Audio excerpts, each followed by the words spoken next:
Here's how to create a remote load in SimSolid.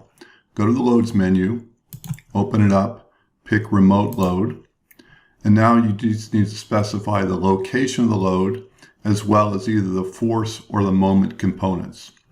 The location can be to X, Y, Z, but you can also drag it with this little 3D control.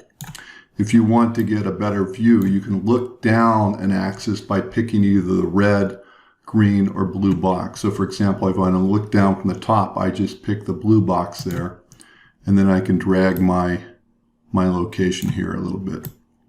Okay, once I have the location where I want it, I would simply specify either my forces or my moments. So I'm going to put about 750 newtons in the negative Z direction, like that. And I want to apply it to this grip here and this grip at the other side there.